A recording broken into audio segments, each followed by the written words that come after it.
या देवी सर्वभूतेषु मां शक्तिरूपेण संस्थिता नमस्तस्यै नमस्तस्यै नमस्तस्यै नमो नमः।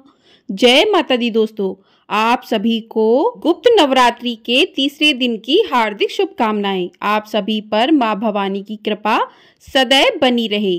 गुप्त नवरात्रि के तीसरे दिन मां षोडशी अर्थात मां त्रिपुर सुंदरी की पूजा करने का नियम है।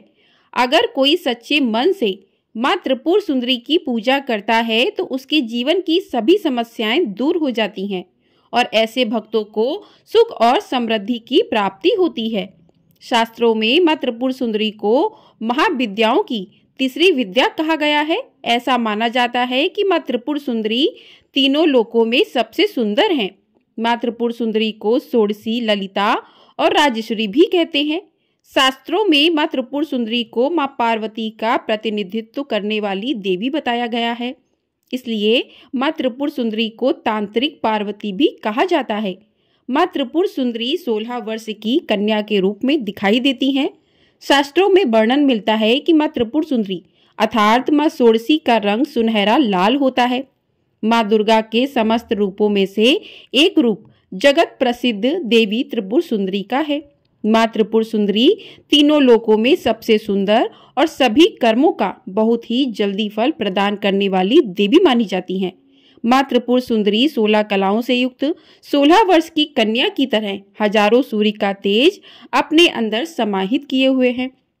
मां त्रिपुर सुंदरी की पूजा करने से मनुष्य को सभी प्रकार के ऐश्वर्य और भोग की प्राप्ति के साथ ही मृत्यु के पश्चात मोक्ष की प्राप्ति भी होती है। मां षोडशी को यवन और आकर्षण की देवी माना जाता है। इनका पूजन करने से आकर्षण और सौंदर्य की प्राप्ति होती है।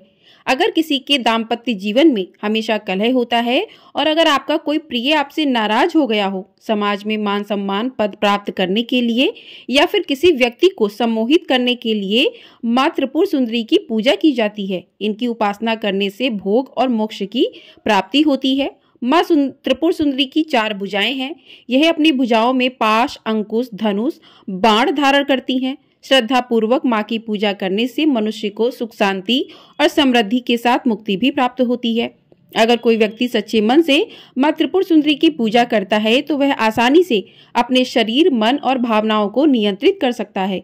मां त्रिपुर सुंदरी की पूजा करने से पारिवारिक सुख और अनुकूल जीवन साथी भी प्राप्त होता है। तो इस प्रकार से कुछ मां का स्वरूप था। अब बात करते हैं कि मां की पूजा किस प्रकार से करनी चाहिए।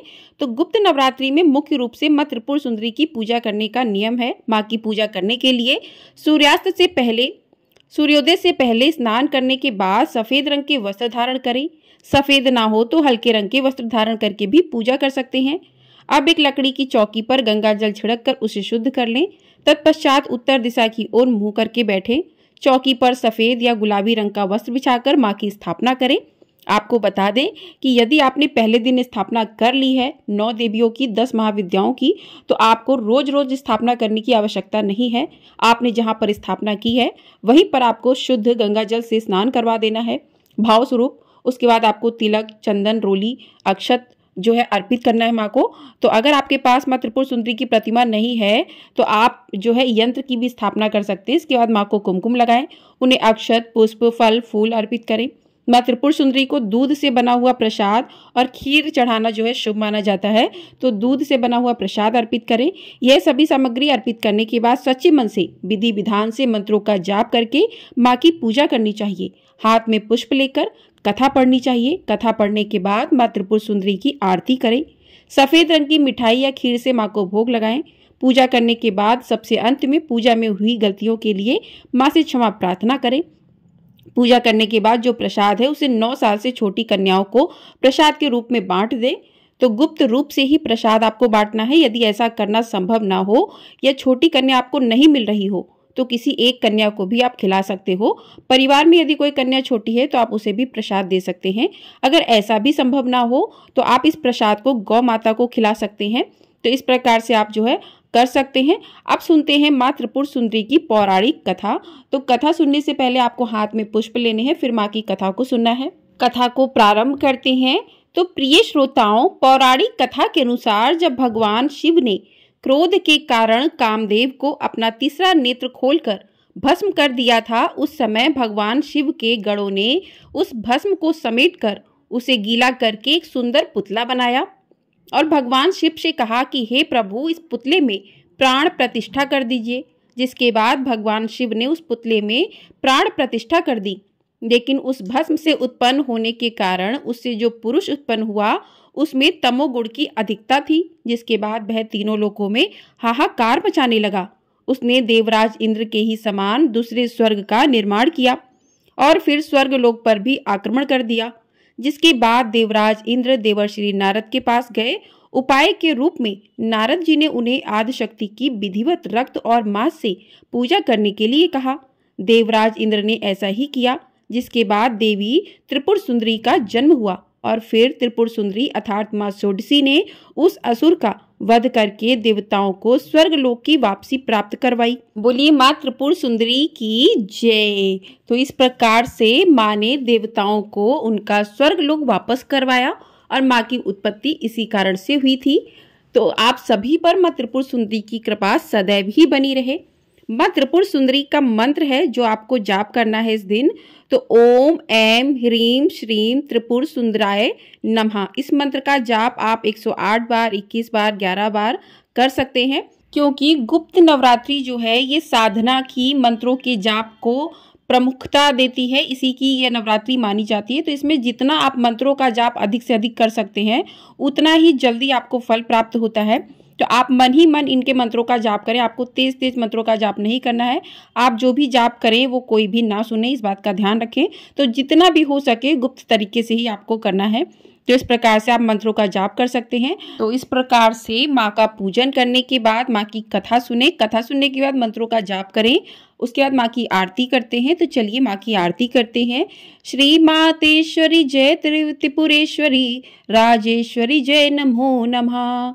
करुणामयी सकल अघहारिणी अमृत वर्षणी नमो नमः। जय शरणम वरणम नमो नमः। श्री मातेश्वरी जय त्रिपुरेश्वरी अशुभ विनाशिनी सब सुखदायिनी खल दल नाशिनी नमो नमः।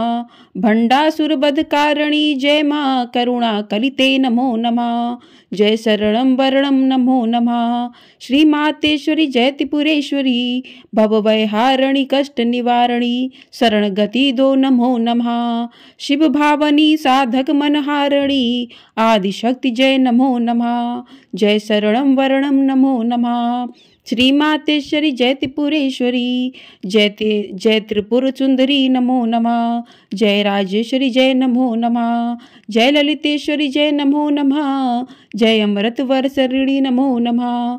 जय करुणा कलिते नमो नमः। श्री मातेश्वरी जय त्रिपुरेश्वरी नमो नमः। बोलिए त्रिपुर सुंदरी मैया की जय। तो इस प्रकार से माँ की आरती भी संपूर्ण हुई। इस प्रकार से जो भी भक्त इस दिन माँ का नियम से पूजन करता है तो माँ उन भक्तों की मनोकामना शीघ्र ही पूरी करती हैं, क्योंकि माँ को शीघ्र जो है आपकी मनोकामना का फल देने वाला माना गया है। तो माँ अपने भक्तों को उनकी पूजा का शीघ्र ही फल प्रदान करती हैं। तो आपको इस दिन जो है माँ को दूध या दूध से बनी मिठाई का ही भोग लगाना है, इस बात का ध्यान रखना है। तो सुबह आपकी पूजा इस प्रकार से हो गई। आपने आरती कर ली, मंत्रों का जाप कर लिया।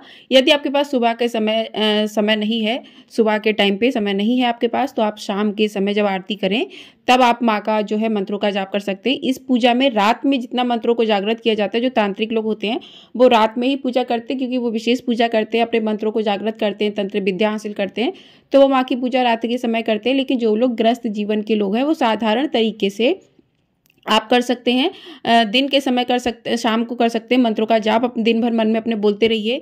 और शाम को आपको पूजा जो है, शाम को आपको स्नान नहीं करवाना है, रोली या तिलक नहीं करना है। शाम को आपको माता को जो है प्रसाद चढ़ा देना है, भोग लगा देना है और साथ ही माँ की आरती करनी है और मंत्रों का जाप करना है। शाम के समय जो है जितना हो सके आप मंत्रों का जाप करें। और माँ का जो प्रसाद है वो आपको एक छोटी कन्या को देना है, लेकिन वो भी गुप्त तरीके से देना है। आपको नहीं बताना है कि आपने किस चीज़ का प्रसाद दिया है। तो अगर आप कन्याएं नहीं मिलती हैं, आपके घर में भी कोई कन्या नहीं है, तो आप गाय को खिला दें। और जो है, क्योंकि गुप्त नवरात्रि का मतलब ही है, गुप्त मतलब चुपचाप, बिना बताए किसी को छिपाकर जो किया जाए वो गुप्त होता है। तो इस प्रकार से जो है आप गाय को खिला दें, तो इस प्रकार से आपका जो है तीसरे दिन का पूजा पूरा होता है। इसी के साथ इस वीडियो को करते हैं यहीं पर समाप्त। मिलते हैं अगली वीडियो में। आपको वीडियो पसंद आई हो तो वीडियो को लाइक शेयर, चैनल को सब्सक्राइब जरूर कर लीजिएगा।